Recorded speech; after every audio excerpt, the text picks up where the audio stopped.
Sejarah emansipasi perempuan di Indonesia tak lepas kaitannya dengan peran dan perjuangan Raden Ajeng Kartini.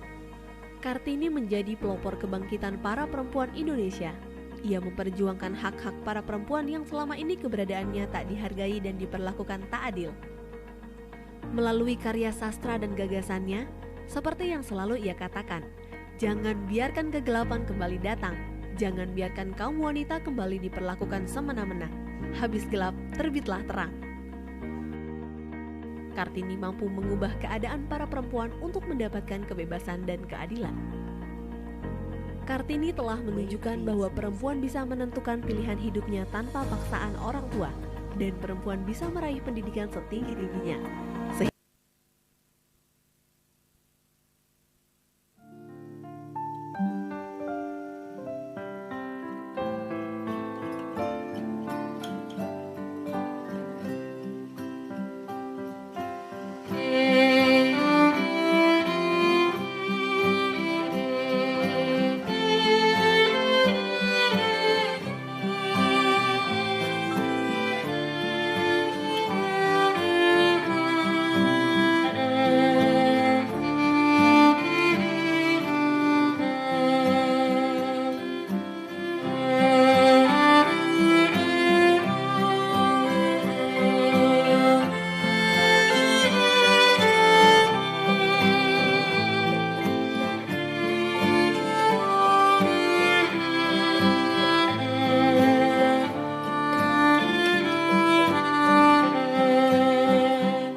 Assalamualaikum warahmatullahi wabarakatuh.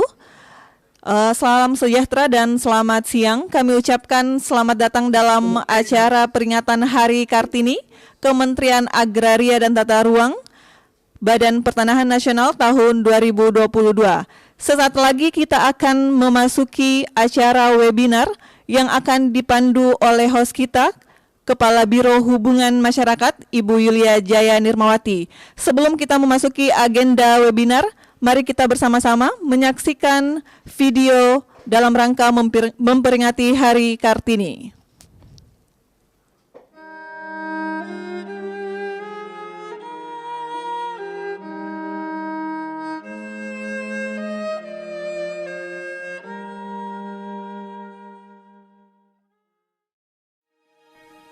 Sejarah emansipasi perempuan di Indonesia tak lepas kaitannya dengan peran dan perjuangan Raden Ajeng Kartini.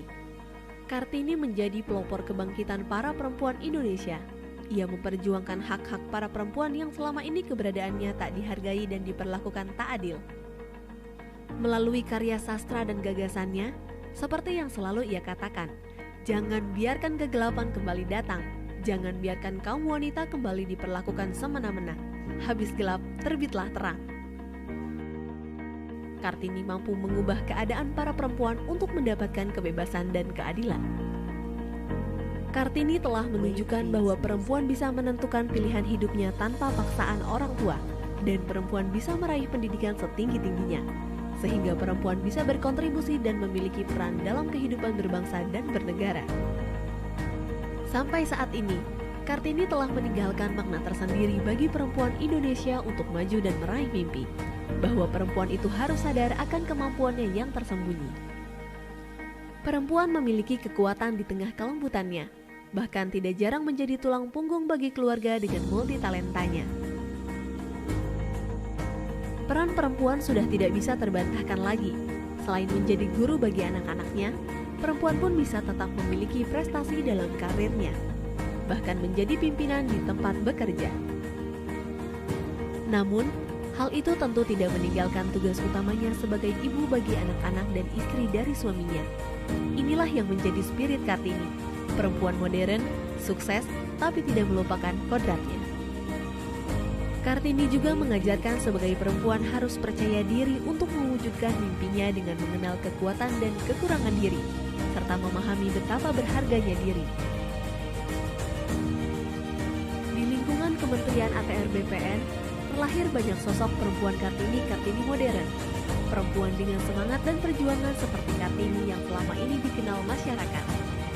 perempuan yang berkarya dan berkontribusi bagi lingkungan sekitar dan bangsanya. Kata, aku tiada dapat, melenyapkan rasa berani. Kalimat, aku mau, membuat kita mudah mendaki puncak gunung. Dua kalimat penuh arti tersebut keluar dari sosok Kartini menunjukkan optimisme dalam melawan batas diri. Hal itu merujuk semangat pantang menyerah yang coba ditularkan Kartini pada semua Sri Kandi di lingkungan Kementerian ATR BPN. Wahai perempuan, kiprahmu besar untuk negeri. Selamat Hari Kartini.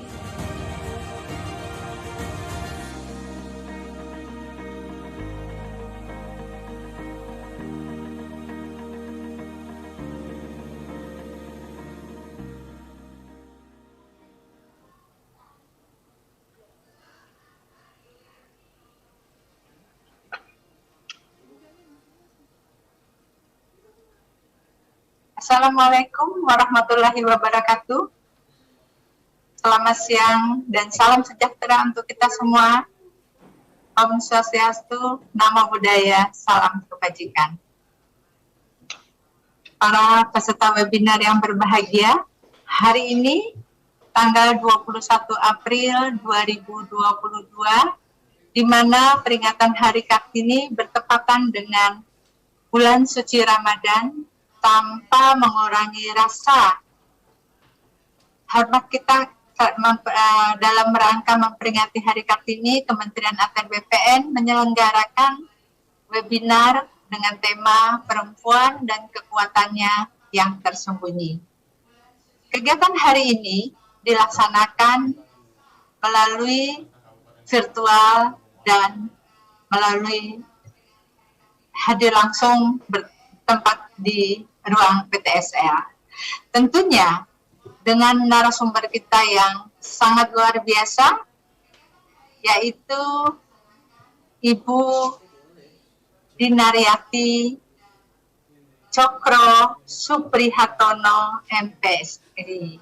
Nanti akan diperkenalkan secara komplit oleh moderator kita, Ibu Adriani Sukmoro. Nah, dalam kesempatan ini nanti webinar akan dimoderator oleh Ibu Adriani Sukmoro, tenaga ahli bidang manajemen sumber daya manusia Kementerian ATR BPN.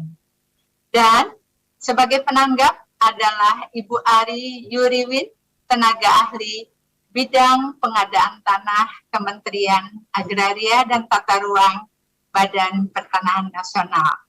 Kami menyapa dulu kepada Ibu narasumber, Ibu moderator, dan Ibu penanggap yang hari ini hadir sangat luar biasa.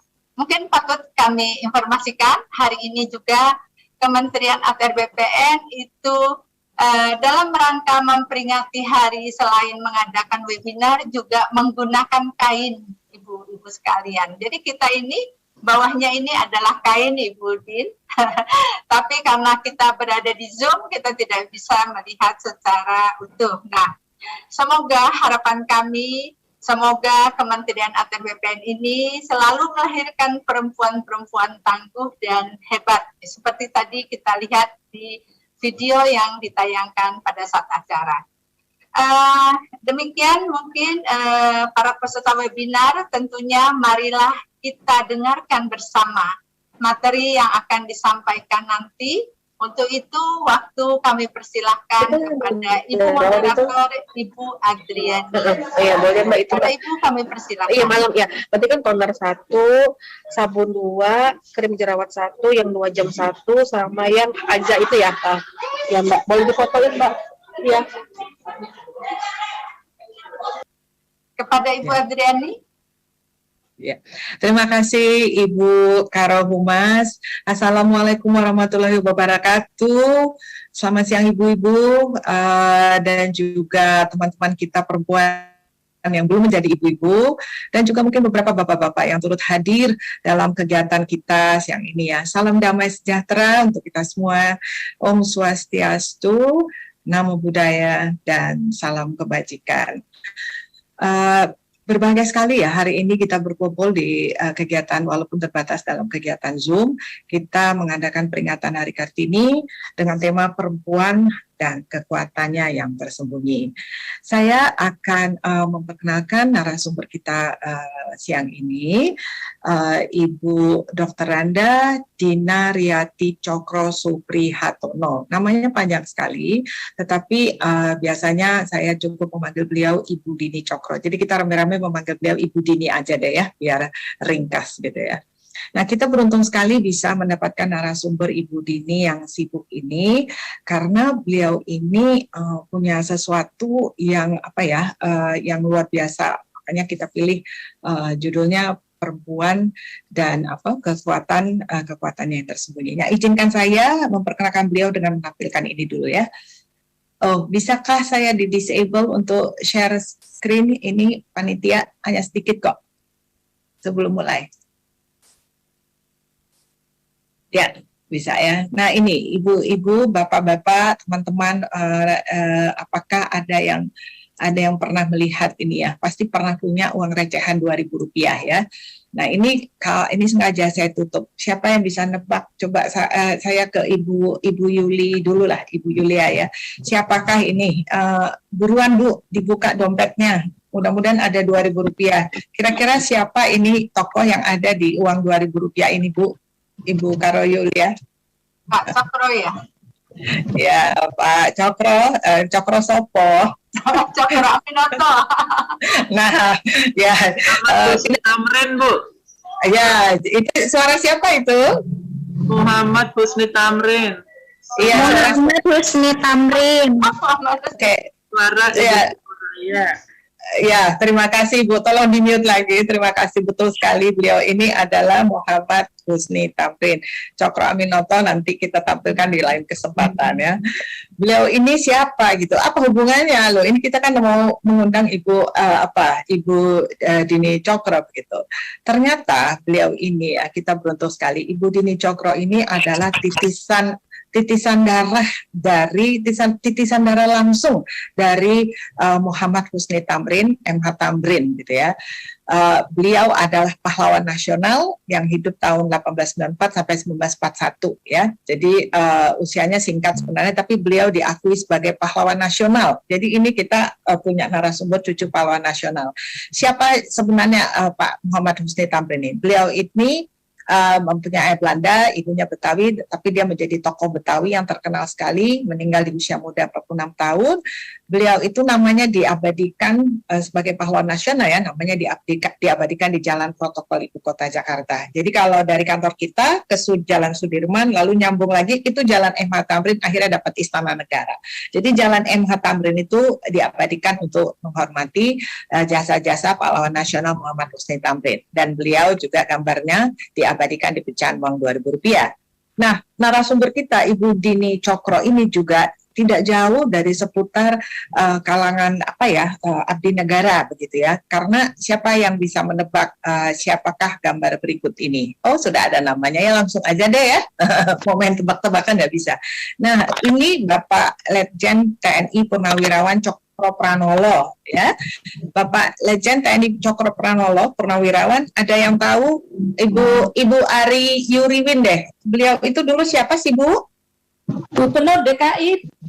Iya, aduh 100. Nanti ini ruangan Ibu Ari Yuriwin ini di seberang saya. Nanti tak kasih hadiah ya Bu ya. Ya, beliau itu oh maaf ini sebentar. Ya, beliau itu adalah Gubernur DKI Jakarta ke-8. Jadi untuk generasi-generasi seperti saya, Ibu Ari Yuriwin itu tahu gitu. Mungkin teman-teman perempuan yang masih muda nggak tahu ya, udah lama nih.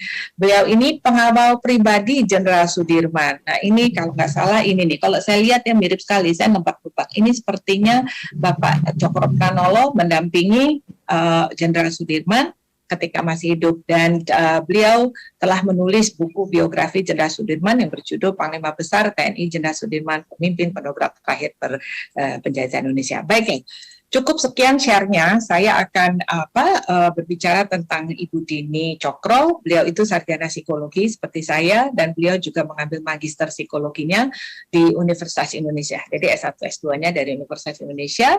beliau perempuan aktif, saya tahu banget ya dari mahasiswa, beliau itu sudah bekerja. Di usia 23 tahun beliau menikah, dan di usia 23 tahun juga udah bekerja gitu, sambil tetap kuliah gitu. Beliau menjadi dosen Fakultas Psikologi Universitas Indonesia sampai pensiun di sana.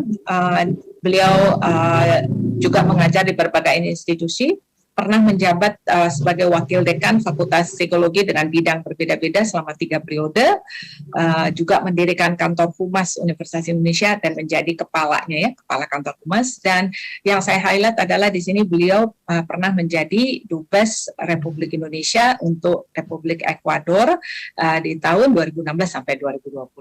Jadi kita beruntung sekali mendapatkan narasumber yang luar biasa siang ini, dan saya akan menyerahkan floor kesempatan waktu kepada Ibu Dini dengan memulai pertanyaan. Pertanyaannya satu ini Bu ya.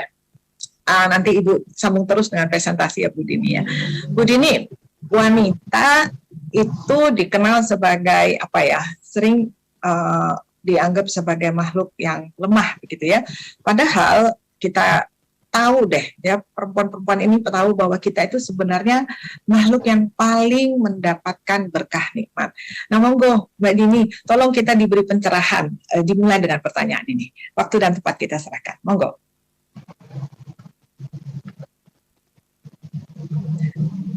Masih di mute Mbak, masih di mute Mbak. Saya boleh share screen nggak nanti ya?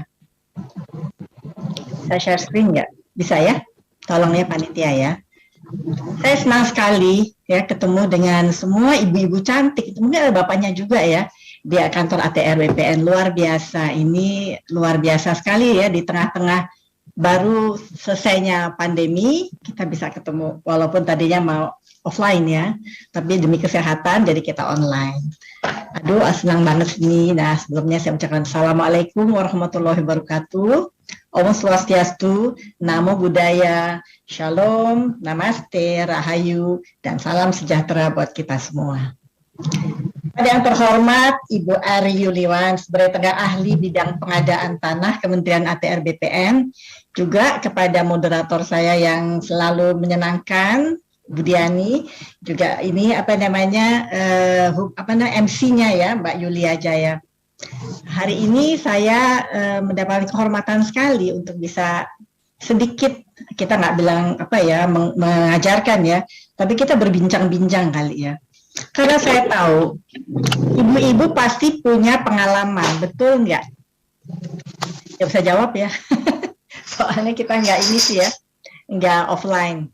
Pasti punya pengalaman, dan saya akan sedikit cerita tentang psikologi perempuan ya sebelum kita ngobrol lebih lanjut, karena Ibu Diani minta saya juga menceritakan pengalaman-pengalaman kerja saya selama ini. Ya memang alhamdulillah dapat beberapa anugerah ya, misalnya dapat adjunct professor dari University of Queensland, Australia ya, terus dapat beberapa sertifikat dari University Erasmus Hoyes Belanda dan dari Case Western University di Amerika. Juga di Ekuador selama jadi duta besar juga mendapat penghargaan-penghargaan dari hasil kerja kita di situ. Nah, dan saya rasa kalau saya cerita, nah ibu-ibu juga pasti akan, oh gini ya, oh iya saya begitu. Gitu. Coba kita sambil dengar cerita saya, sambil mencoba untuk merasa dalam diri kita sendiri bagaimana itu terjadi. Saya bisa share screen ya? Bisa? Monggo Mbak.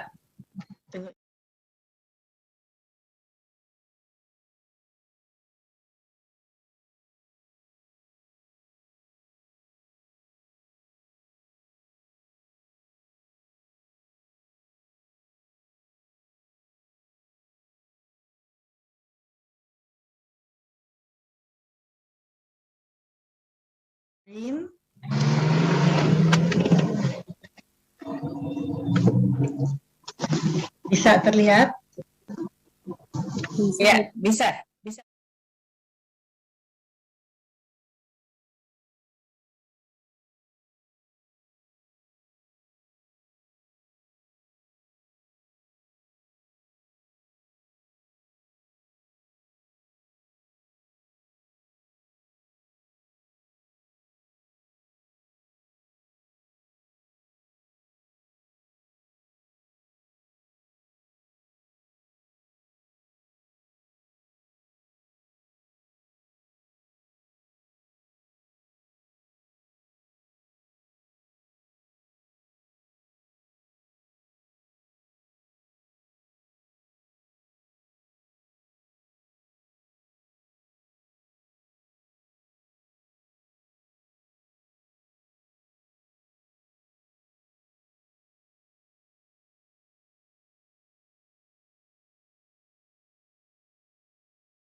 memang diharapkan peran perempuan ya, karena sebelumnya kurang punya peran penting dalam masyarakat, apalagi negara.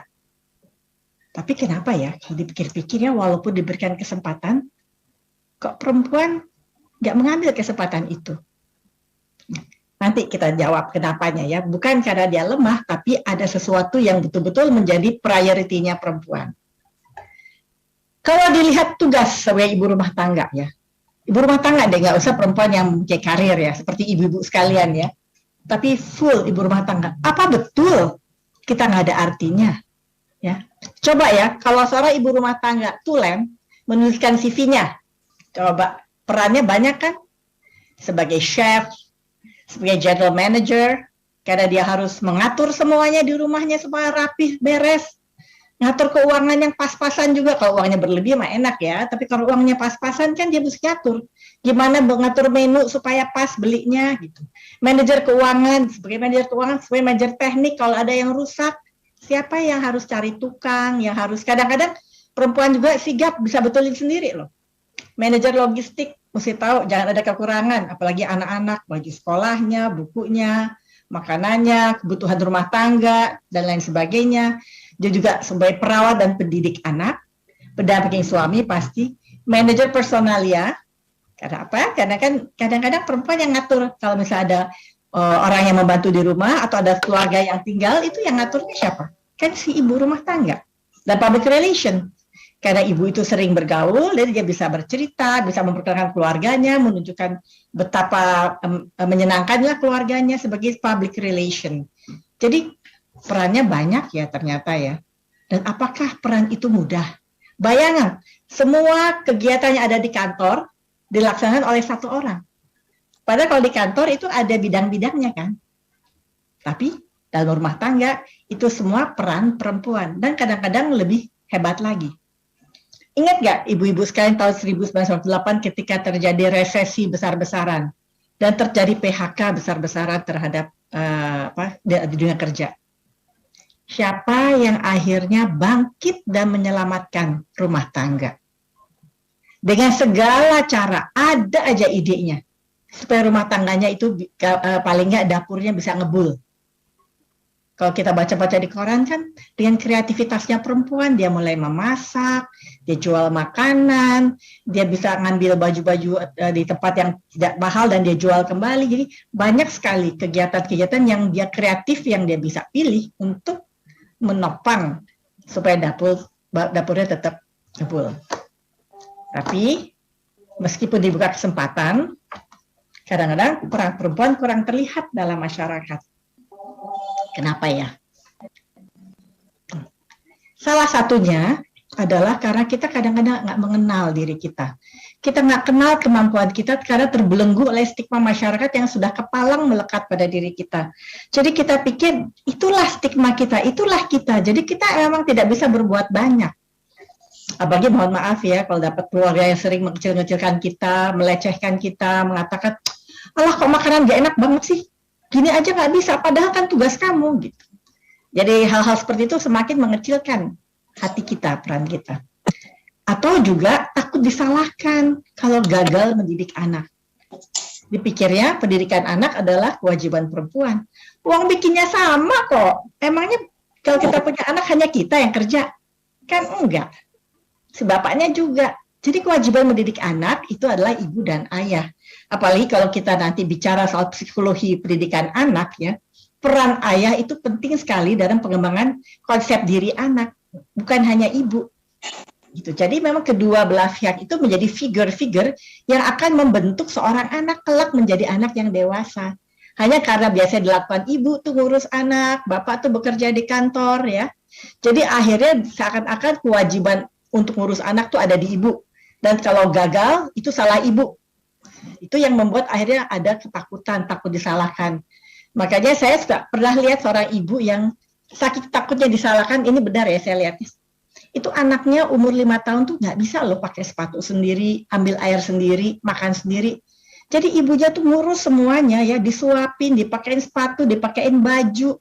Kalau dia mau sekolah diberesin, karena takut dianggap bukan ibu yang baik. Dan itu juga banyak terlihat, mohon maaf ya. Seringkali kita sendiri anaknya yang sekolah mau ulangan, Kita yang sibuk belajar karena takut gagal anaknya. Padahal yang belajar anaknya. Yang mesti dididik adalah kebiasaan anak belajar dan suka belajar. Tapi saking takutnya kita yang belajar, anaknya nunggu. Pernah saya tanya nih, ada satu pesta ya, saya tanya, mana ibunya Pak? Oh di rumah ngajarin anak, kan lagi ulangan. Kok ibu nggak di rumah ngajarin anak? Oh enggak, saya bilang belajar itu kewajiban anak saya. Saya sudah biasakan anak saya untuk belajar mandiri karena itu tanggung jawabnya, bukan tanggung jawab saya. Tapi kalau dia nggak mengerti, baru saya bantu, saya bilang gitu. Karena yang harus belajar dia. Nah, tapi banyak kita mengambil alih nih, anaknya yang mau ulangan, ibunya yang sibuk ngajarin. Tapi ya nggak apa-apa. Untuk pendampingan memang perlu pendampingan ya, tapi tidak mengambil alih fungsi itu. Tapi saking takutnya jadinya akhirnya kita ambil alih dia itu anak itu. Karena ada seorang anak nih mau ulangan nih besok, temannya anakku dulu. Aku tanya, kamu belum belajar? Mamah nggak ada. Saya nggak belajar. Saya belajarnya nunggu mamah dulu. Nah, luar biasa kan? Dan yang bagus adalah memang pilihan. Saya memang ditawarkan macam-macam, tapi pilihan saya adalah menjadi ibu rumah tangga. Kenapa? Karena saya berkewajiban untuk membimbing anak saya kepada suatu kehidupan yang menguntungkan dirinya kelak menghadapi tantangannya. Dan ini saya lihat di generasi anak-anak saya ya, ada yang mereka punya karir, ada yang mengundurkan diri. Saya tanya, kenapa kamu mengundurkan diri? Gaji kamu besar, karir kamu bagus, pengalaman kamu bagus, tapi kamu memilih untuk menjadi ibu rumah tangga. Jawaban, ada beberapa anak-anak muda tuh saya tanya ya, teman-teman anak saya, dan di luar dugaan, saya kagum dengan jawabannya. Mereka mengatakan, Bu, zaman depan itu sangat sulit, Bu. Tantangan terhadap anak-anak itu berat, nggak seperti zaman saya masih kecil. Jadi saya harus membimbing mereka untuk bisa menjawab tantangan. Karena di sekolah belum tentu mengerti bagaimana membimbing anak untuk suka belajar, untuk berdiskusi, untuk kreatif. Jadi saya isi di rumah. Oleh karena itu, saya lebih baik tidak bekerja, tapi saya banyak menyediakan waktu untuk anak-anak saya, supaya dia bisa siap menjadi anak-anak tangguh. Ya, ada satu paper saya mengenai anak tangguh ya, untuk menghadapi dunia masa depan ya. Jadi itu anak-anak tangguh itu memang harus diberikan suatu satu stimulan-stimulan yang khusus ya, yang kalau tidak dia lakukan di sekolah, karena tidak semua sekolah siap untuk memberikan itu orang tuanya lah yang berkewajiban untuk mendidik. Karena pendidikan utama memang adalah di rumah. Sehingga ada ibu-ibu muda yang saya lihat tuh pilihannya memang menjadi ibu rumah tangga, bukan karena tidak mau mengambil kesempatan. Saya angkat topi, karena dia berpikir maju ke depan demi anak-anaknya. Terus dia mengatakan, nanti Bu, kan saya kan punya kemampuan, dia bilang. Kalau nanti anak saya sudah berhasil, saya bisa lagi kerja karena saya yakin pada kemampuan saya. Very good, keren tuh. Atau kadang-kadang juga kurangnya kesempatan atau dukungan karena tugas domestik rumah tangga. Misalnya dia mau punya kegiatan di luar, jangan kamu di rumah aja. Soalnya nanti siapa yang ngurus anak? Oke, jadi dia terpaksa menjadi ibu rumah tangga karena tidak mendapatkan izin atau dukungan. Atau kadang-kadang kurang menyadari dan menghargai peran yang dapat dijalankan karena kurang memahami dirinya sendiri. Jadi itu yang kadang-kadang menghambat ya. Tapi yang paling bagus nih kalau pilihannya memang ingin menjadi rumah tangga karena sesuatu yang dia sadari dan punya tujuan untuk ini. Karena dia memilih itu karena dia tahu konsekuensi dan tujuannya. This is very good, nggak jadi masalah dan akan menjadi sebuah ibu yang sangat hebat. Nah, ada penelitian seorang Perancis namanya Montagu. Dia meneliti 2000 di seluruh dunia ya, seluruh dunia di semua benua. Hasil penelitiannya dinamakan sebagai the natural superiority of women. Jadi perempuan pada dasarnya itu mempunyai superioritas yang melebihi pria secara biologis.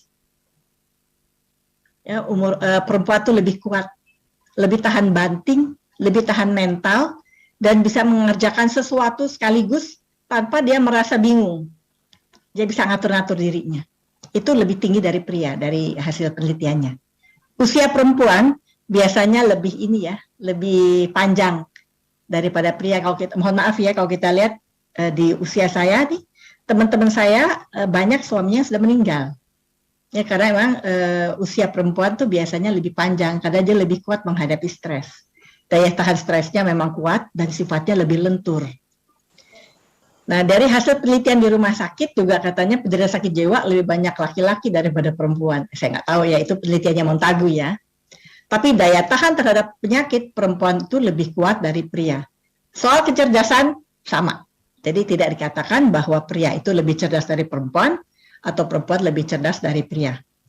Nah, dari penelitian ini Montagu mengatakan bahwa perempuan sebenarnya ada makhluk yang luar biasa superiornya. Dia bisa melakukan apapun kalau dia mau dan dia tahu. Itu perempuan. Jadi Tuhan memberikan kelebihan pada perempuan yang tidak dimiliki oleh pria. Yaitu perempuan bisa menstruasi, bisa hamil, bisa melahirkan, dan bisa menyusui. Itu kenikmatan yang luar biasa.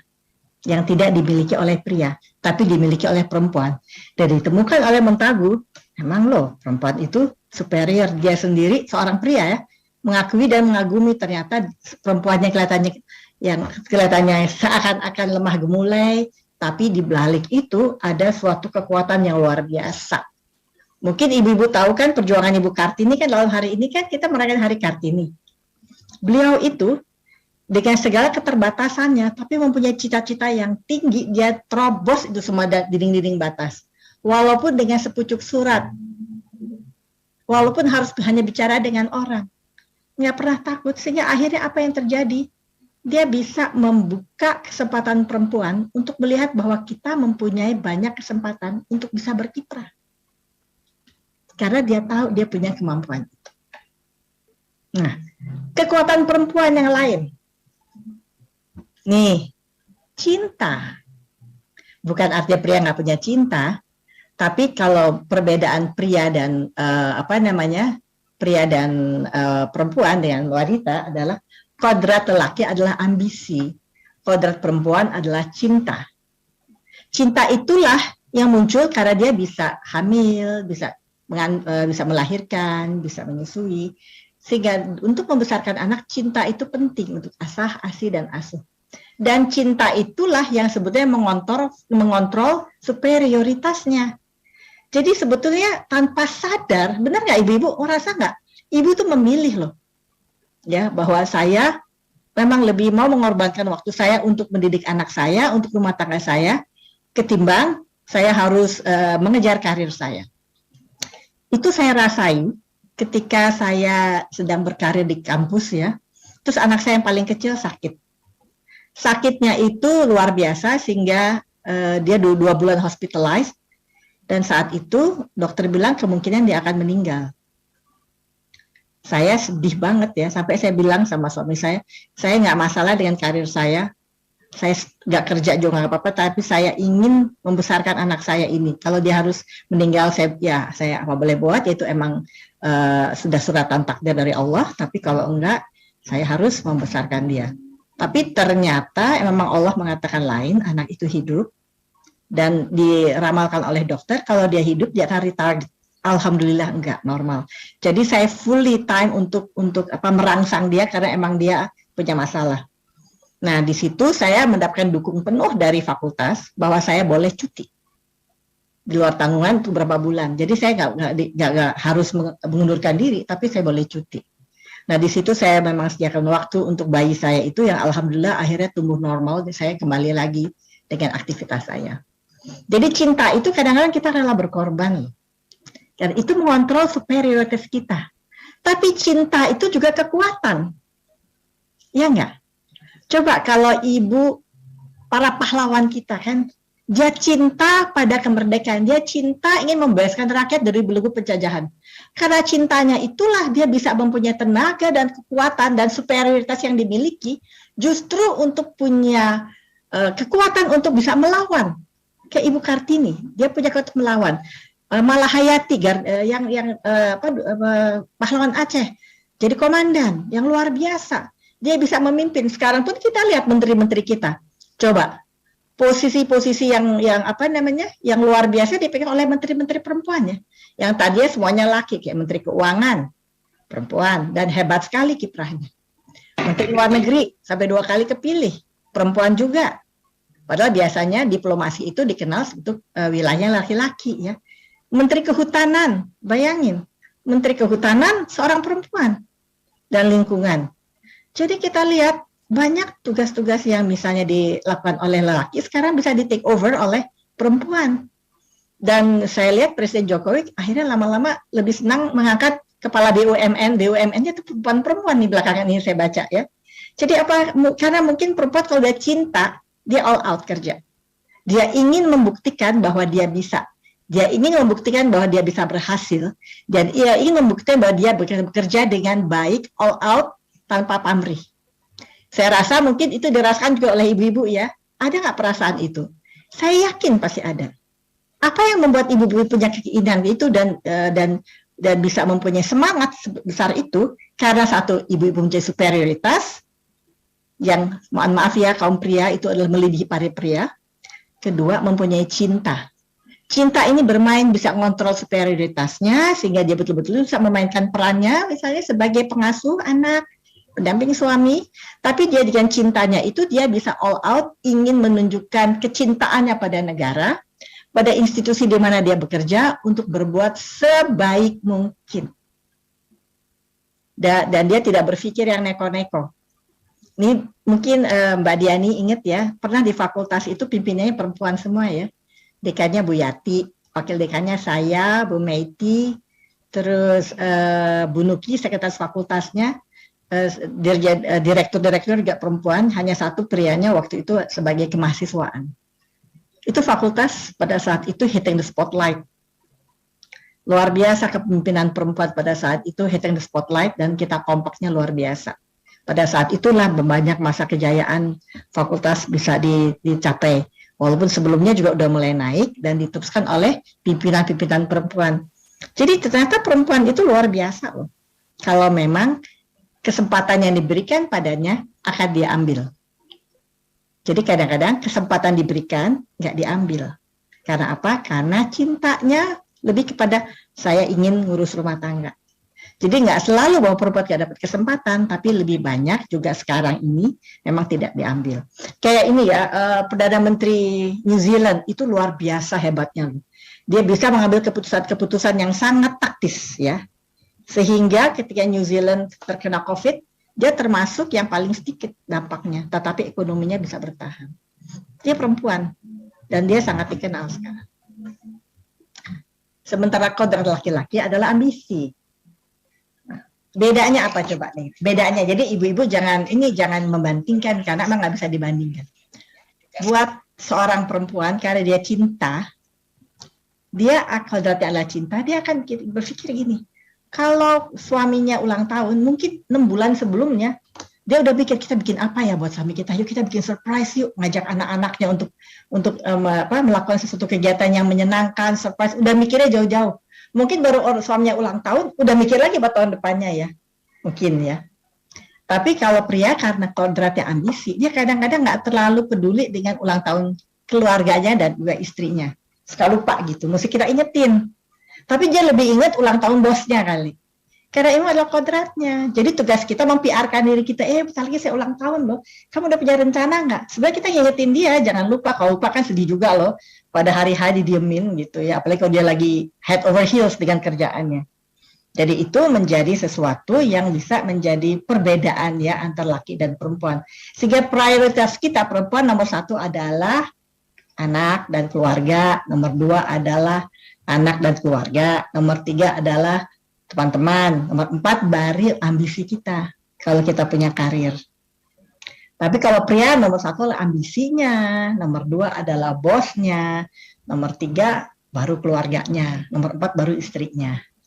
Jadi itu ada perbedaan dari fokus perhatian mereka. Sehingga kalau pensiun, kalau perempuan kalau pensiun biasanya senang, wow saya sekarang punya waktu untuk bisa masak, bisa berkebun, bisa bermain sama cucu, bisa ini, bisa itu. Dengan keluarga ya. Dengan pria kadang-kadang yang lebih terkena post-power syndrome, karena biasanya punya power dengan ambitionnya, terus kehilangan itu. Sehingga itu menjadi masalah tuh.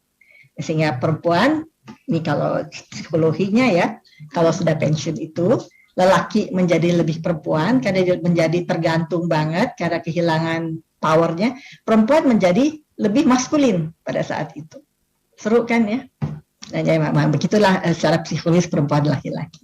Oleh karena itulah perbedaannya dari otaknya nih. Otaknya laki-laki seperti ini, analytical, sport, visual, aggression. Oleh karena itu dia agak kaku, dan perempuan yang love itu, lelaki itu bisa lihat sesuatu one at a time. Melakukan kerjaan juga one at a time. Sedangkan perempuan itu bisa buzzing. Semua bisa dikerjakan sekaligus.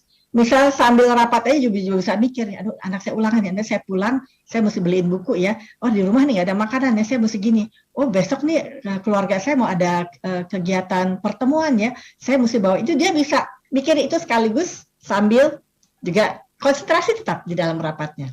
Atau kalau nyetir mobil, saya pernah menelpon kolega saya pria, Din nanti ya, tunggu ya, saya lagi nyetir mobil, nanti kalau udah sampai saya telepon kamu. Susah tuh dia untuk ngomong di telepon, emang nggak boleh sih ya, tapi ini contoh aja, sambil mengendarai mobil. Tapi perempuan, udah telat nih, karena mesti ngurus semua, masuk mobil belum pakai make up, padahal mau kantor. Bisa sambil nyetir, sambil make up-an, kadang-kadang sambil baca buku. Tapi nggak salah nyetirnya. Jadi bisa melakukan 2-3 tugas sekaligus. Karena apa? Karena perbedaan di dalam otaknya. Ini otak pria nih, nggak kaku sehingga one at a time. Sementara otak perempuan sangat fleksibel, sehingga dikatakan bahwa struktur otak perempuan lebih kompleks, seperti kawat listrik yang saling berhubungan satu dengan yang lainnya, sehingga ia mampu, maaf ya,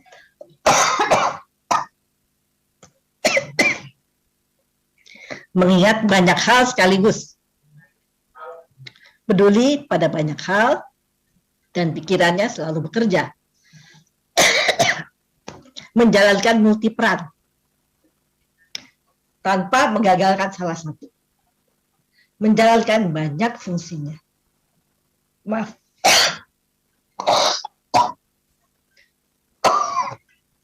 Saya emang lagi agak flu ketularan cucu. Jadi itu ya bisa dilakukan oleh perempuan, banyak hal sekaligus, tanpa membuat dia pusing. Saya juga suka bingung lihat mantu saya. Mantu saya tuh nggak punya pembantu di rumahnya, pintar masak. Tapi pas saya udah, kalau kita lagi ada pertemuan, saya berpikir bahwa mantu saya nggak mungkin deh dia bawa sesuatu karena dia sibuk sekali di rumah ya. Saya kaget dia datang, dia bawa salad, dan dia bikin sendiri, dan dia cantik sekali, dia dandan rapi, dengan pakai kuteks yang nggak bocel-bocel. Sampai saya mikir, bagaimana caranya dia ya ngatur waktu antara mengerjakan kerjaan rumah tangga seluruhnya dan tetap bisa tampil keren dengan membawa sesuatu. Dia ketawa-ketawa karena emang dia bisa bagi waktu, karena otaknya emang membuat perempuan itu bisa melakukan sekaligus segala rupa sekalian. Kayak ibu-ibu juga kan, walaupun ibu kerja, pasti udah mikirin nih sahur nanti apa, buka puasanya bagaimana. Dan kalau harus entertain orang atau harus buka puasa di tempat, pasti berpikir saya mesti bawa apa. Jadi semua dilakukan, tapi semuanya beres. Nggak ada yang ketinggalan. Saya yakin itu, Bu. Betul nggak, Bu? Bu jawab sendiri ya, karena kita nggak bertanya jawab. Oleh karena itu, kita mampu berperan ganda, multitasking. Dengan adanya cinta atau love, perempuan memiliki kemampuan untuk nurturing, menjembatani, memiliki empathy, mempunyai holistic approach, pendekatan yang holistik, dan fokus sekali menangani hal yang kecil-kecil, titik-titik. Makanya sekarang kerjaan-kerjaan komputer tuh banyak diminta perempuan karena titik-titiknya itu loh dia. Banyak sekali pilihan kegiatan yang berhasil perempuan laksanakan.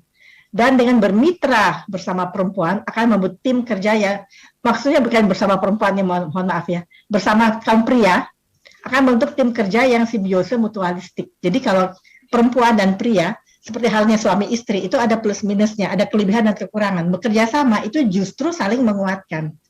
Dan perempuan banyak yang mampu menjadi leader. Cintanya itu kalau perempuan jadi leader, itu dia bisa care sama anak buahnya. Ya kan? Jadi, kalaupun dikatakan kadang-kadang keputusannya emosional, tapi kan kita punya staff yang bisa memberikan juga masukan-masukan pada kita untuk bisa menjadi bahan pertimbangan. Tapi perempuan-perempuan yang keluar dari superioritas, nature-nya dia, dia bisa berpikir sebagai laki-laki. Ini ada satu percobaan ya terhadap teroris perempuan, teroris laki. Mana yang lebih galak? Kalau perempuan jadi teroris, dia udah meniadakan cintanya kan. Dia keluar dari cintanya. Akhirnya karena punya superior itu, dia lebih superior dari laki, lebih galak, lebih kejam, lebih punya ide-ide yang aneh-aneh. Karena dia udah keluar dari cintanya yang membatasi superioritasnya itu. Jadi di situ kita lihat bahwa memang perempuan punya kekuatan yang luar biasa. Nah, berkaca pada perjuangan Kartini nih, karena kita lagi merayakan Hari Kartini ya. Pasti ibu-ibu udah baca dong ya. Surat-suratnya beliau itu luar biasa. Dan mampu berbuat banyak dengan segala keterbatasan. Pada saat itu kan perempuan ningrat, nggak boleh keluar dari keraton, nggak boleh sekolah juga terbatas. Dan lain sebagainya. Kalau juga menikah juga dijodohin gitu, walaupun dia nggak suka, tapi dia masih mengikuti aturan-aturan, tapi dia tidak melanggar aturan, tapi dia punya kemampuan bagaimana caranya dia bisa mengatasi keterbatasannya dengan menggunakan semua resource atau sumber yang dimilikinya. Antusias dan percaya diri. Jangan lupa, ini ada perannya Kartono loh, kakak beliau, yang pandai sekali dan lebih banyak tinggal di Eropa, sehingga sering memberikan banyak masukan kepada Ibu Kartini. Itu kan banyak masukan, itu kan sebenarnya kesempatan ya, diberikan buku, diberikan bacaan, diberikan majalah-majalah yang membuat Ibu Kartini merasa hebat ya, bisa begini gitu. Gimana ya perempuan Indonesia bisa begitu? Ada dua, ada yang melihat itu sebagai kesempatan, belajar, dan punya cita-cita, ada yang cuma menikmati aja, oh iya begitu, atau don't care at all. Itu kan pilihan hidup ya.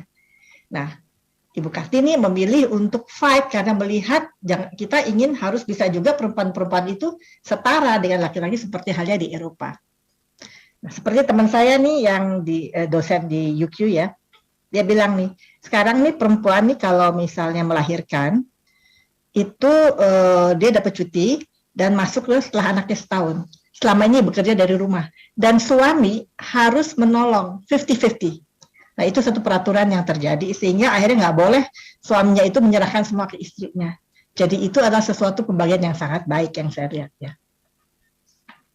Nah, dan dia nggak pernah putus asa, tetap berusaha menghargai tata krama dan aturan, meskipun terasa masih dalam belenggu. Karena apa?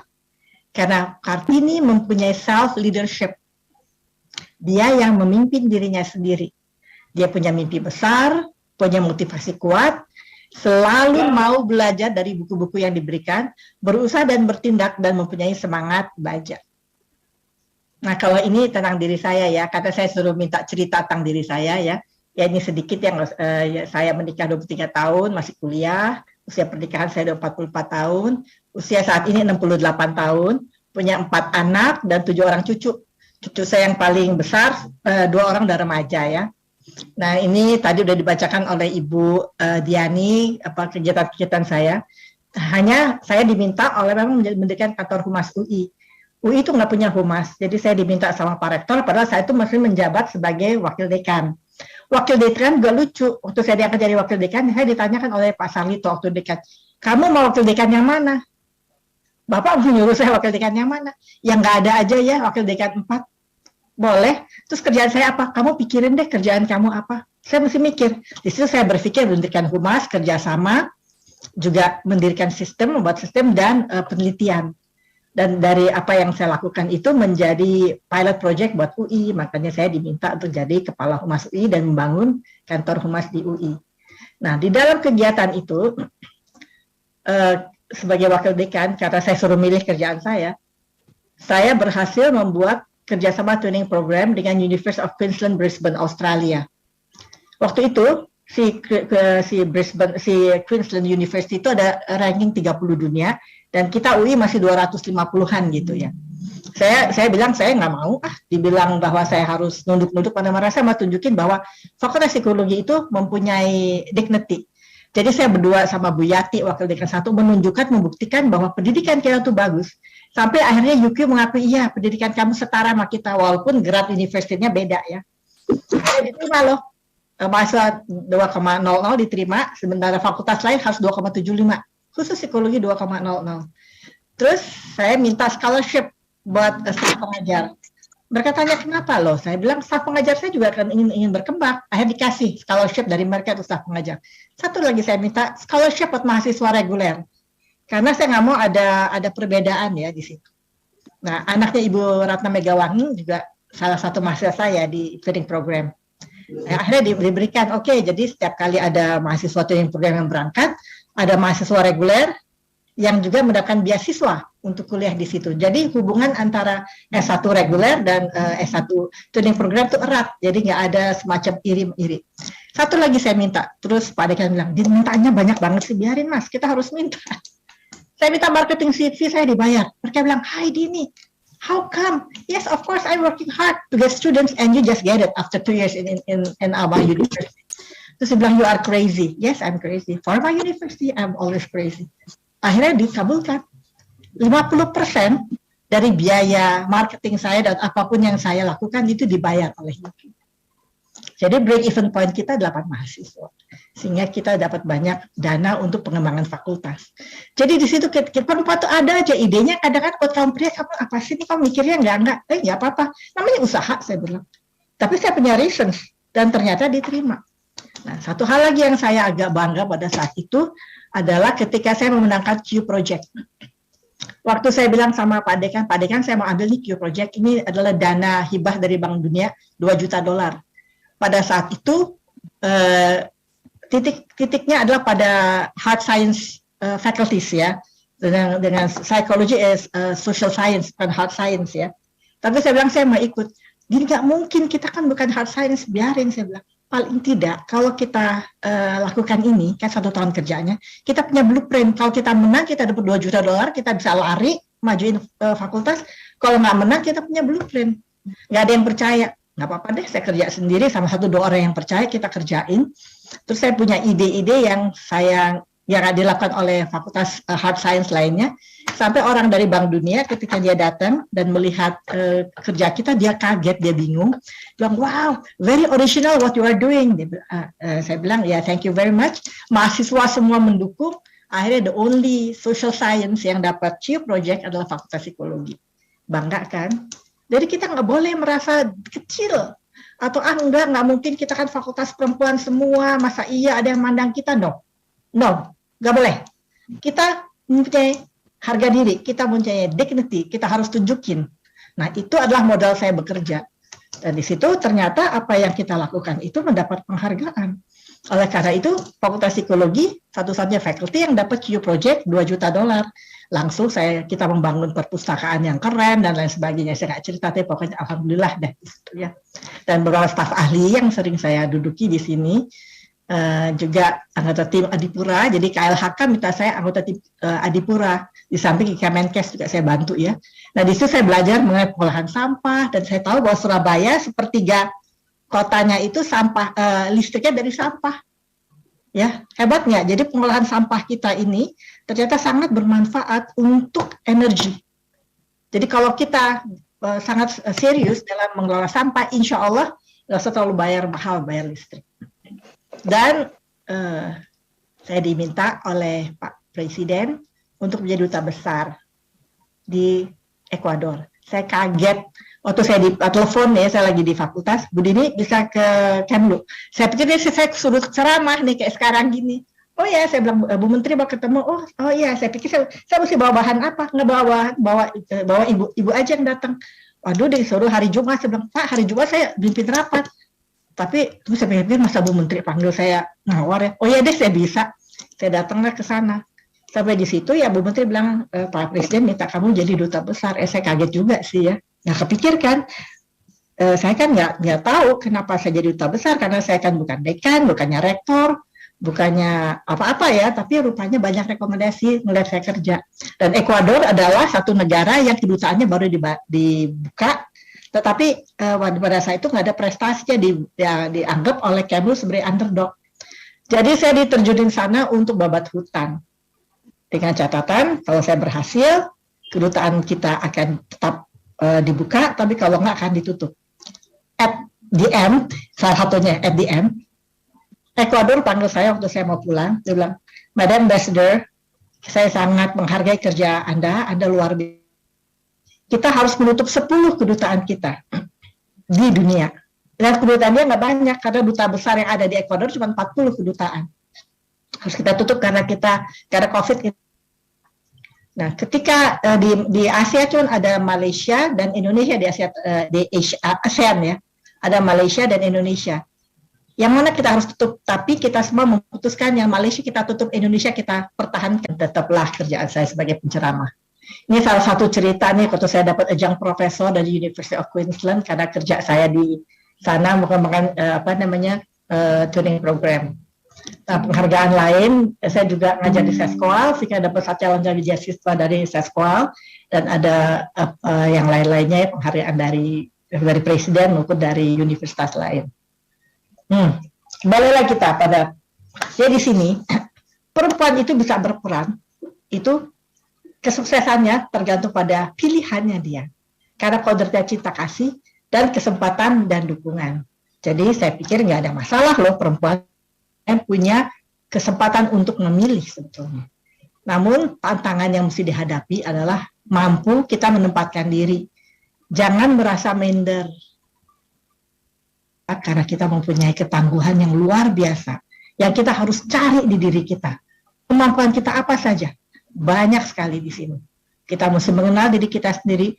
Jangan terlalu terbelenggu pada stigma-stigma dari luar.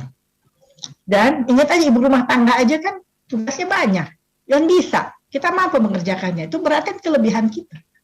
Dan kita bisa memiliki peran, tanpa membuat satu peran itu tidak berjalan dengan baik. Kita juga adalah makhluk yang berani mengambil risiko. Ya, pada saat dibutuhkan, bisa perempuan tampil, muncul, dan berhasil. Dan kita harus mampu menghadapi stereotip gender dikaitkan pada kita. Dan ternyata, perempuan ini sangat penting. Perkembangan industri, kalau ibu lihat sekarang dengan perkembangan industri, dengan metaverse ya, dengan adanya semuanya serba digital, siapa yang punya banyak kesempatan tuh perempuan loh untuk bekerja. Kita lihat di masa COVID ini, banyak perempuan yang berjualan online ya dan berhasil. Dan itu loh yang saya kagum.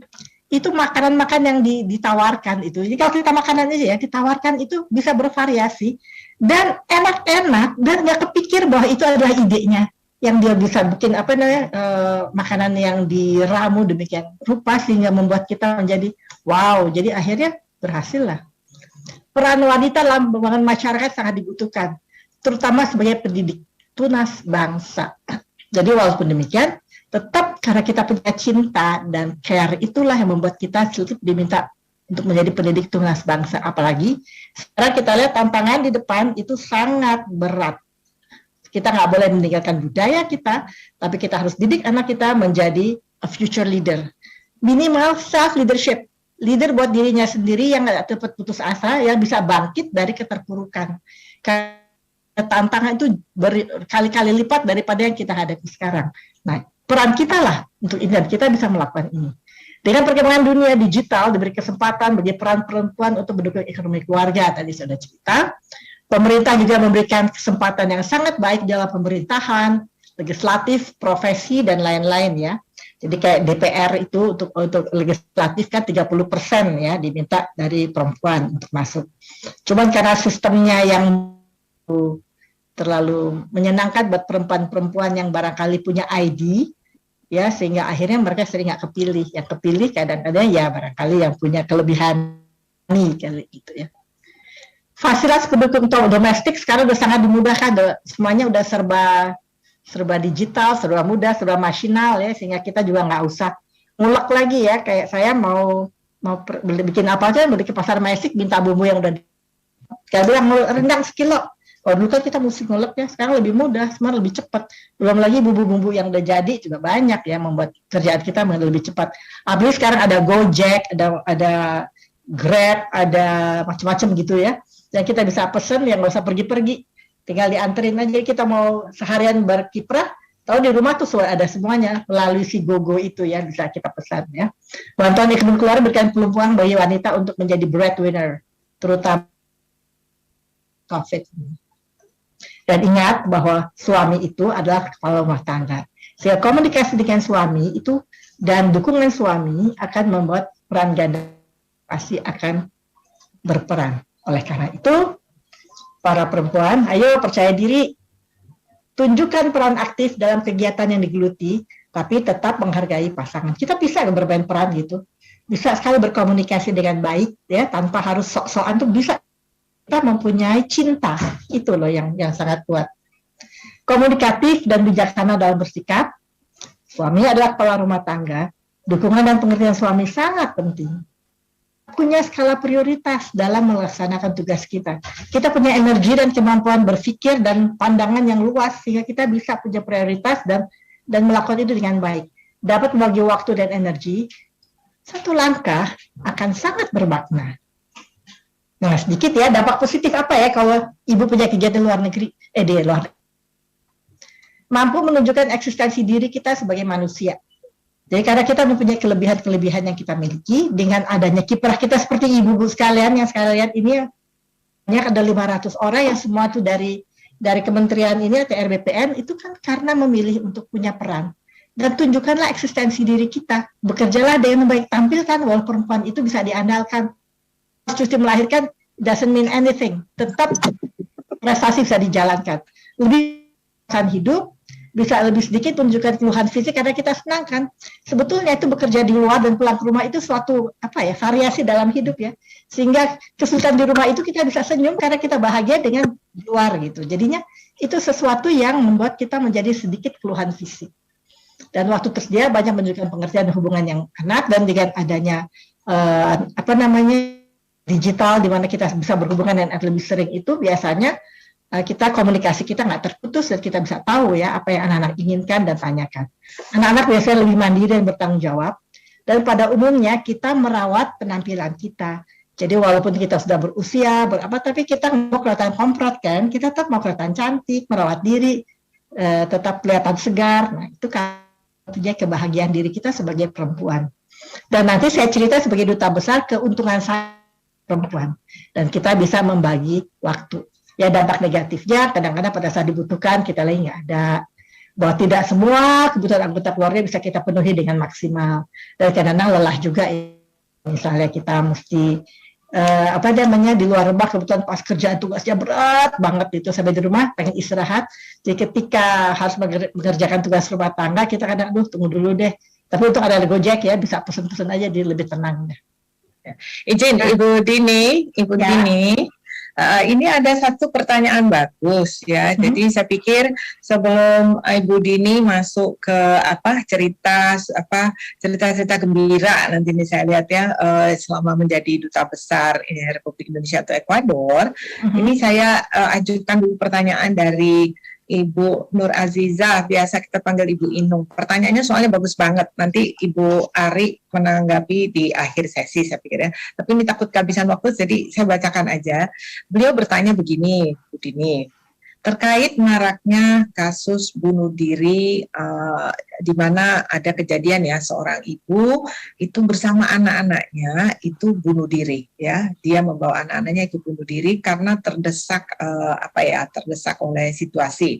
Ada ibu ini depresi akibat perilaku suami dan juga desakan ekonomi ya, jadi kombinasi gitu. Nah pertanyaan dari Ibu Inung, pertama, di manakah kekuatan wanita itu yang bisa dikembangkan, dioptimalkan agar jangan sampai terjadi seperti itu ya, sampai memutuskan bunuh diri, tidak ada jalan lain gitu ya, sepertinya gitu ya. Yang kedua, apa yang terjadi dengan kekuatan tersembunyi wanita yang ternyata tidak bisa menahan atau melawan tekanan batin itu, sehingga memutuskan melakukan perbuatan yang fatal tadi itu. Dan yang ketiga, bagaimana menyeimbangkan tekanan yang menimpa dengan kekuatan untuk menghalau ya. Jadi seputar itu tadi, bunuh diri, membawa anak-anaknya ikut bunuh diri, sementara perempuan mempunyai kekuatan tersembunyi. Nah, bagaimana ini untuk menguatkan kekuatan itu agar tidak terjadi kejadian seperti ini? Monggo Ibu Dini. Ya, terima kasih, pertanyaan luar biasa nih ya Bu Aziza ya. Ya, kita lihat sekarang keadaannya. Ini yang saya bilang, karena stigma masyarakat begitu kuat, sehingga kadang-kadang perempuan itu tidak menanya dia yang tersembunyi. Dia nggak, walaupun dia udah bertahan ya, dia bertahan sedemikian rupa untuk menahan, tapi karena ada kekuatan tekanan ekonomi, juga adanya tekanan dari suami yang luar biasa, dan stigma itu terus menimpa dirinya, ada batasnya kan. Dan perempuan itu pasti pendidikannya kurang, sehingga dia nggak tahu dia punya kekuatan. Yang dia kenal konsep dirinya adalah saya orang yang lemah, saya itu nggak berdaya, saya nggak mempunyai kemampuan apapun. Jadi itu yang dia rasakan karena kurangnya pengetahuan tentang kekuatan, karena tersembunyi. Banyak perempuan yang tidak tahu bahwa dia mempunyai kekuatan itu. Kenapa? Karena memang pendidikan terhadap perempuan itu hanya seputar, mohon maaf ya, masak, memasak, ngasuh anak. Tapi jarang ada pendidikan pada perempuan yang menunjukkan bahwa dia mempunyai kelebihan. Sehingga dia nggak tahu. Dia nggak tahu caranya berkomunikasi dengan baik. Apalagi kalau sudah dibombardir dengan stigma-stigma yang membuat dirinya akhirnya merasa punya konsep diri yang negatif terhadap dirinya. Nah, manusia, nggak laki nggak perempuan, akan banyak bertindak sesuai dengan konsep dirinya. Apa yang dia kenal tentang dirinya. Kalau dia nggak kenal dia punya kelebihan, dia nggak punya jalan keluar, nggak tahu bagaimana cara. Kan bisa aja dia tiba-tiba kalau suaminya lagi mana, dia bawa anaknya, dia kabur aja gitu, misalnya ke rumah orang tuanya atau ke rumah kerabatnya, atau dia udah mempunyai perencanaan bahwa dia akan menjalankan hidup, atau dia akan bicara baik-baik dengan suaminya untuk mengatakan bagaimana mengatasi masalah ini. Tapi karena dia nggak tahu kemampuan itu, jadi nggak terjadi. Kenapa dia bunuh anak-anaknya? Itu karena cinta. Sengsaranya hidup di dunia tanpa uang yang cukup, dengan deraan dari mungkin suami yang sering menyiksa keluarga. Dia nggak tega, anaknya dia tinggalkan begitu saja, dan harus menghadapi penderitaan. Jadi membunuh anak-anaknya dan dirinya itu adalah bagian dari cintanya dia. Dengan segala keterbatasan kemampuannya, pengetahuannya, dan konsep dirinya yang sudah memang negatif, membuat dia memilih jalan itu. Dan karena cintanya, dia nggak tega meninggalkan anaknya, maka dia ajak anaknya serta ke alam baka. Di sini memang kita harus kembali melihat program-program perempuan itu mungkin tidak melulu pada keterampilan yang selama ini selalu dilakukan ya, tapi kita juga mesti punya waktu untuk perempuan bisa mengenali dirinya. Punya session yang appreciative inquiry misalnya, mereka bisa dirinya sendiri.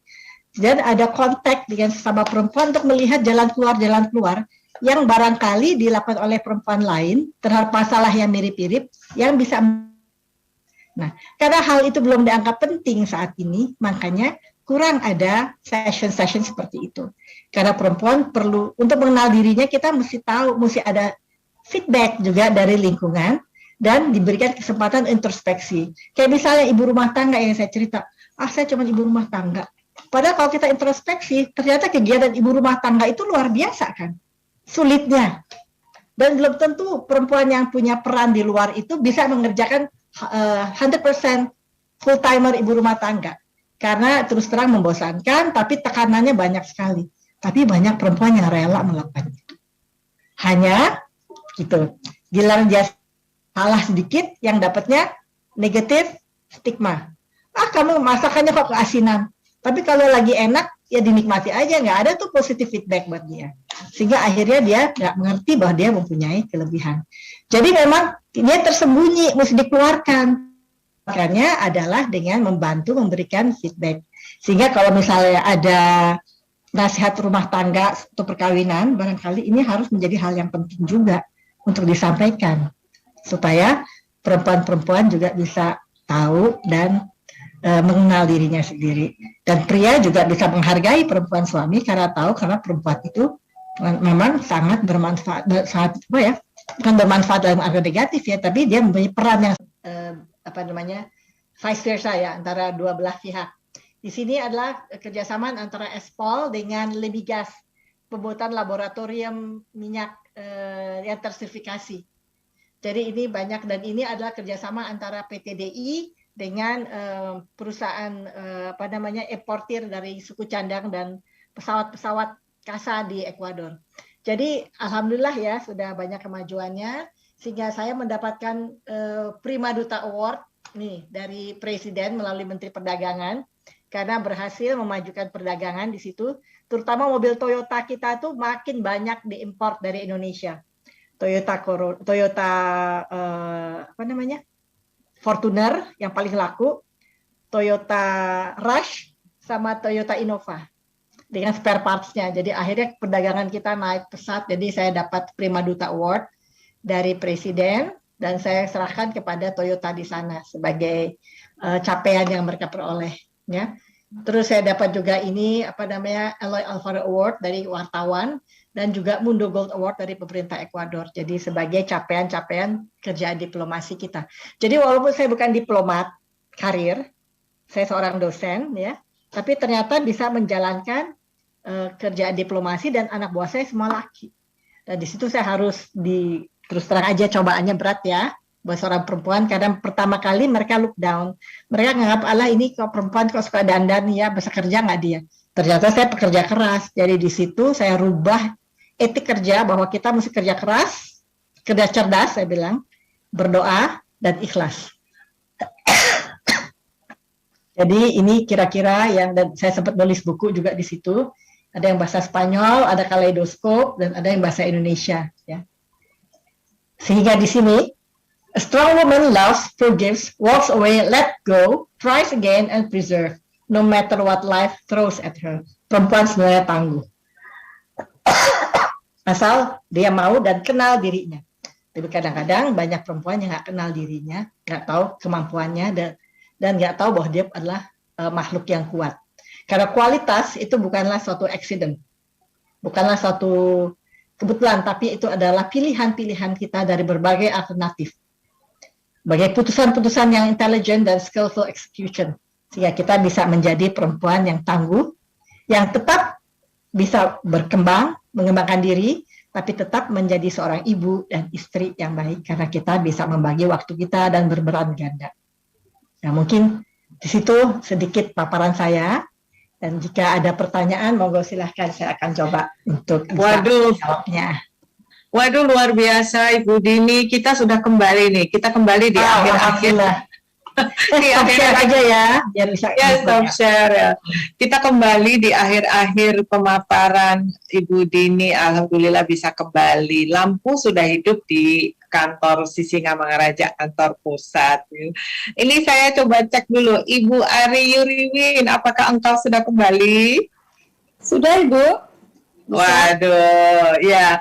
Ibu Dini, kita sekarang mau dengar nih penanggap kita, Ibu Ari Yuriwin. Beliau tenaga ahli Menteri Bidang Pengadaan Tanah. Beliau tuh ada segudang pertanyaan. Nanti peserta lainnya kalau ada pertanyaan, monggo. Silakan, Ibu Ari.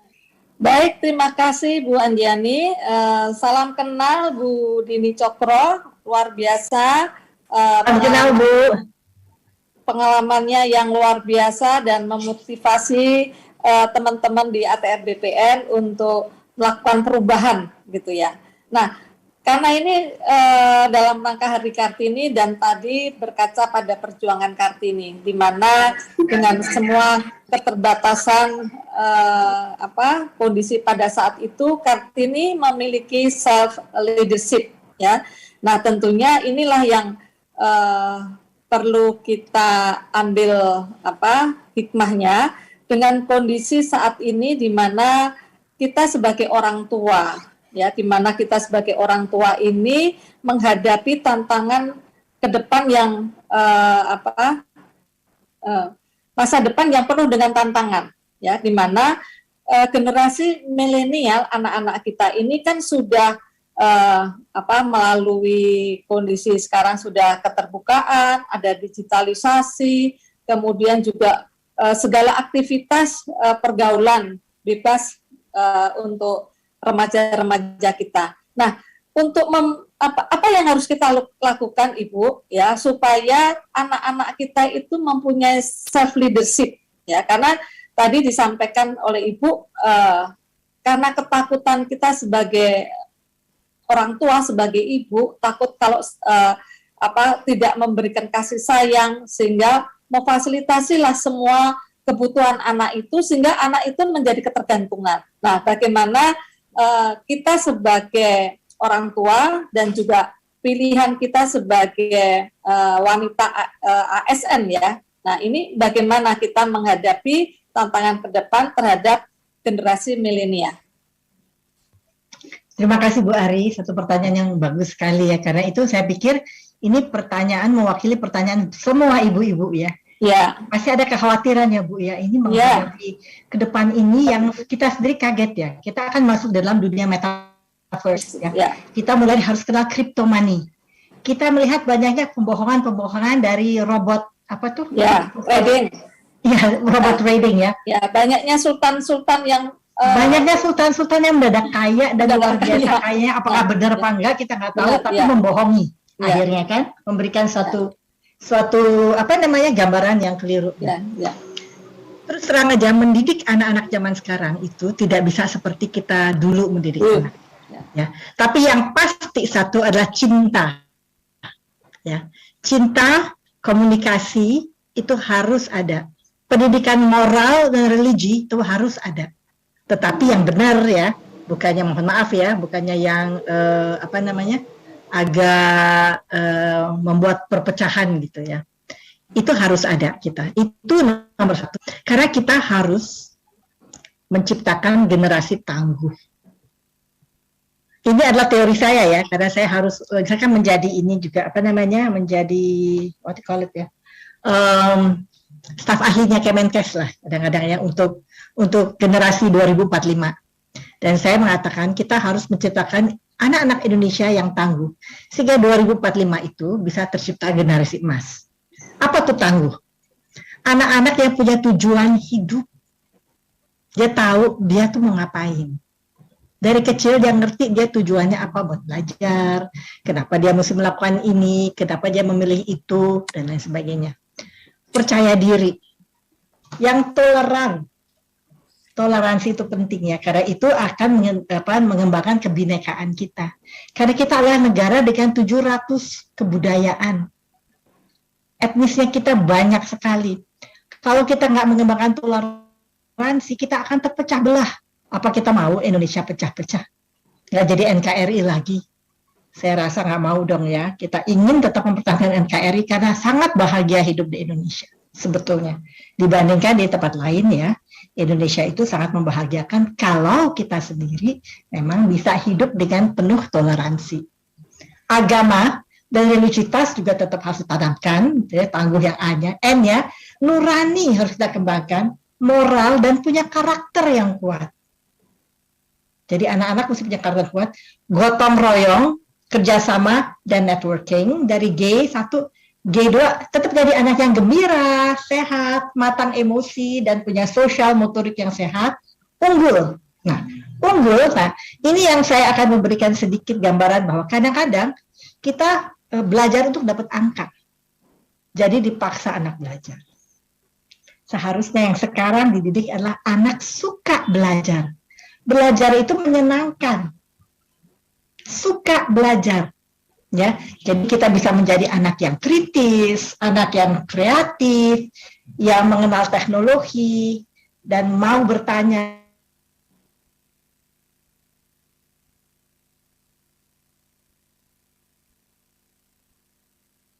Ya, saya mau tanya-tanya dulu, gitu. Jadi anak-anak itu harus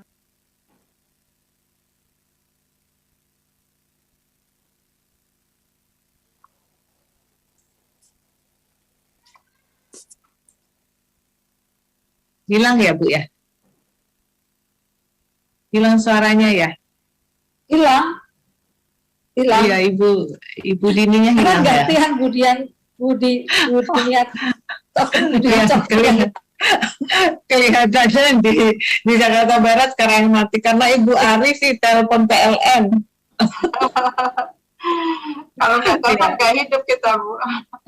Iya. Jadi mungkin kita lihat apa? Oh iya, beliau bilang beliau hilang. Ya, jadi begini, kita isi Ibu Karo Humas dan Ibu tenaga ahli Ibu Ari Yuriwin. Karena waktu juga sudah mulai pukul 16, mungkin kita bisa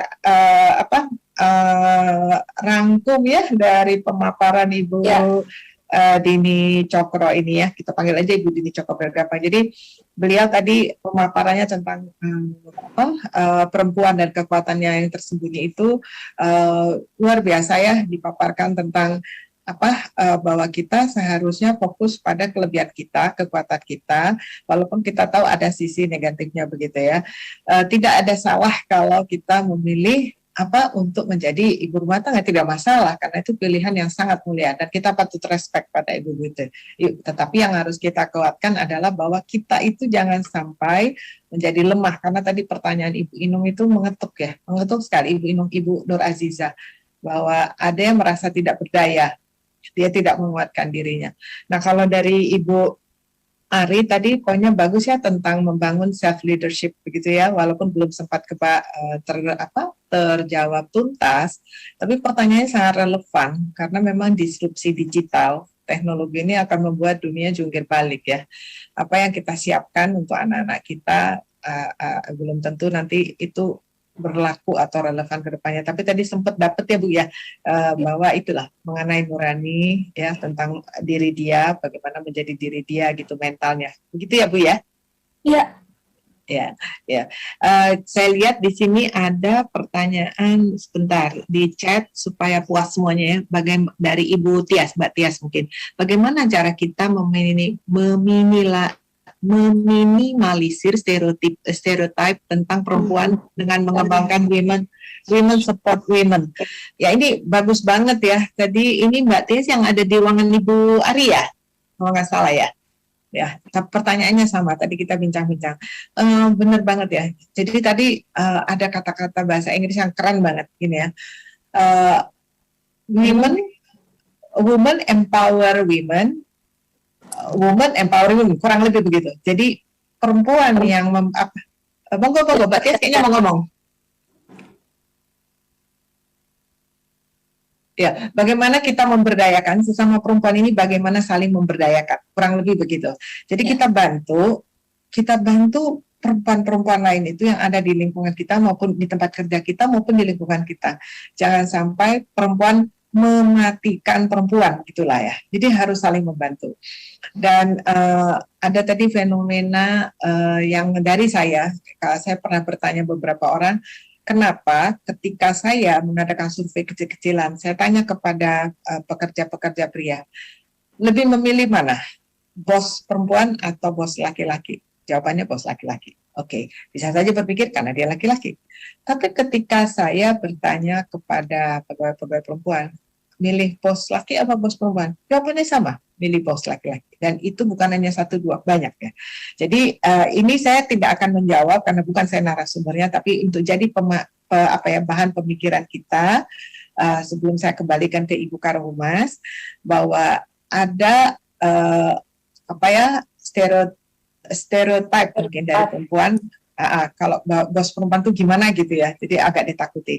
Nah, jadi satu, harusnya perempuan membantu sesama perempuan, saling memberdayakan. Yang kedua, bagaimana kita menjadi bos perempuan yang diharapkan, disukai. Ya, seperti misalnya Bu Ari ya, saya mau jadi anak buahnya Bu Ari. Ya. Baik ya. Ya, baiklah ibu-ibu, teman-teman Sri Kandi dan bapak-bapak yang kalau ada hadir di sini, terima kasih atas waktunya. Saya kembalikan acara kita ini ke Ibu Karohumas host kita. Monggo Ibu Yulia. Masih di mute. Baik Ibu Adriani, selaku moderator, materi hari ini sungguh luar biasa. Sayang sekali tadi ada insiden lampu mati, kebetulan genset yang ada juga nggak dapat digunakan. Sehingga kalau kita lihat tadi jumlah peserta yang 500 lebih langsung drop menjadi 200-an. Ini menandakan hampir 350-an itu pesertanya dari kementerian. Ibu-ibu yang berbahagia, tentunya yang dapat saya lihat tadi yang membuat hati kita sebagai wanita begitu senang dan berbahagia, ternyata struktur otak kita yang perempuan ini lebih kompleks, tetapi dengan kompleksnya struktur otak kita ini menjadikan kita adalah wanita yang mempunyai peran ganda, multitasking, punya cinta dan mampu menjadi sebuah menjadi leader ya tentunya. Sangat luar biasa dan itu adalah kesenangan kita sebagai wanita, bagaimana kita akan memilih kita menjadi apa. Pilihan ada di kita, tadi disampaikan oleh Ibu Din. Tentunya harapan kita semoga Kementerian ATR BPN ini selalu nanti dapat melahirkan perempuan-perempuan tangguh dan perempuan hebat. Tentunya sudah ada beberapa contoh. Salah satunya adalah penanggap kita Ibu Ari, Ibu Adriani adalah orang-orang yang sangat luar biasa. Dan mudah-mudahan nanti kita dapat mengikuti jejaknya beliau-beliau ini sehingga kita juga akan menjadi wanita-wanita yang tentunya bermanfaat bagi nusa dan bangsa. Saya rasa demikian Ibu, tentunya terima kasih kepada Ibu Dini yang mungkin sudah live ya karena mungkin satu dan lain hal. Terima kasih kepada Ibu Adriani Sukmoro yang sudah menjadi moderator yang sangat luar biasa. Dan kepada Ibu Ari Yuriwin sebagai penanggap kita hari ini. Tentunya terima kasih kepada seluruh peserta webinar yang sudah berada di ruangan Zoom ini. Dan kita tadinya live YouTube, tapi karena tadi mati, jadi live YouTube-nya itu terhenti dengan otomatis. Kurang lebihnya kami mohon maaf. Wabillahi taufik wal hidayah. Wassalamualaikum warahmatullahi wabarakatuh. Salam. Waalaikumsalam. Terima kasih kami ucapkan kepada seluruh peserta yang telah bergabung melalui Zoom meeting dan juga yang bergabung melalui YouTube Kementerian ATR BPN. Sekali lagi terima kasih kepada narasumber, moderator, penanggap dan juga kepada Kepala Biro Hubungan Masyarakat yang telah memandu acara peringatan Hari Kartini tahun 2022. Sekali lagi kami ucapkan selamat Hari Kartini untuk seluruh perempuan di Indonesia. Wabillahi taufiq wal hidayah. Wassalamualaikum warahmatullahi wabarakatuh dan selamat sore.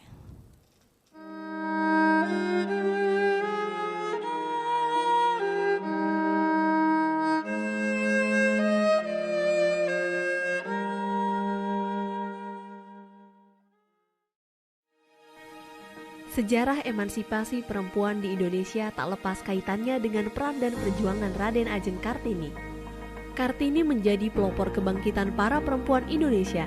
Ia memperjuangkan hak-hak para perempuan yang selama ini keberadaannya tak dihargai dan diperlakukan tak adil. Melalui karya sastra dan gagasannya, seperti yang selalu ia katakan, jangan biarkan kegelapan kembali datang, jangan biarkan kaum wanita kembali diperlakukan semena-mena. Habis gelap, terbitlah terang. Kartini mampu mengubah keadaan para perempuan untuk mendapatkan kebebasan dan keadilan.